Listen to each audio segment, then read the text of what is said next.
At the class reunion, someone asked my husband, "Who was your secret crush back in high school?" Carter Delgado glanced at me briefly, then turned to the beauty queen sitting beside him. Mia. Mia Prescott's eyes went wide with shock. "Then why did you ignore the love letter I wrote you?" Carter froze. "I thought you liked Brendan Lawrence." One question led to another, and piece by piece, the misunderstanding from all those years ago unraveled. Mia's love letter had ended up in the wrong bag. That single mistake had kept them apart. Mia's eyes turned red in an instant, and Carter's face filled with stunned regret. The people around us started making snide remarks. "Come on, how is that dramatic? A love letter that just happened to end up in the wrong bag? You don't think someone might have switched it on purpose?" The air went dead. Every pair of eyes in the room turned to me. Most of our classmates had no idea that Carter and I had been married for 5 years. All they remembered was that I was the ugly duckling who'd shamelessly chased after Carter Delgado back in the day. I turned to look at him. I wanted him to say something. Anything. Even just one sentence. That he was the one who'd pursued me. But he said nothing. Just like the rest of them, he stared at me with an unreadable expression. In that moment, I slipped the wedding ring off my finger, the one I'd worn for 5 years, and told myself it was over. A few more rounds of drinks passed. Mia ran over to Carter's side, tears streaming down her face like rain on cherry blossoms,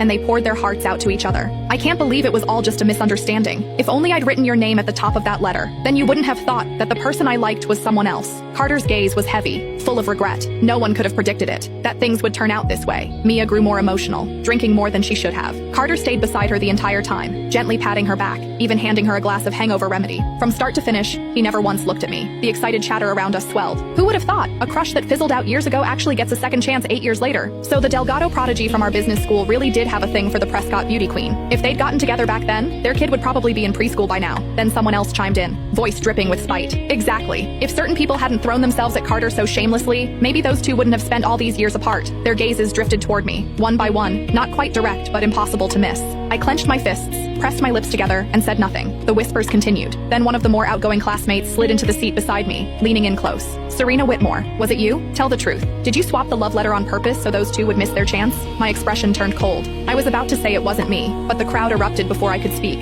I'd bet money on it. Everyone used to say Carter and Mia were the golden couple. They were obviously into each other. The only one who didn't get the memo was Serena, pining away, staring at Carter every chance she got. We all saw it. The second evening study hall ended. She'd drag him out to the track field. Who knows what other stunts she pulled. Swapping a love letter? That's nothing for someone like her. Obviously she did it. Do we even need to ask? None of them knew that Carter and I were together. 8 years as a couple. 5 years as husband and wife. They only remembered that I used to hang around Carter a lot. They assumed I was the one chasing him. A lovesick nobody reaching for someone out of her league, desperate to land the golden boy. But they didn't know the truth. From the very beginning, Carter was the one who pursued me. He was reserved by nature. Never one for public displays. He'd never once posted about us on social media. Every step forward in our relationship had been his initiative, his doing. Yet somehow, he always came out looking like the innocent party. He was the prodigy of the business school, turning heads wherever he went, impossible to ignore. And me? In everyone's eyes, I was never good enough for him. But that was no reason for me to be mocked.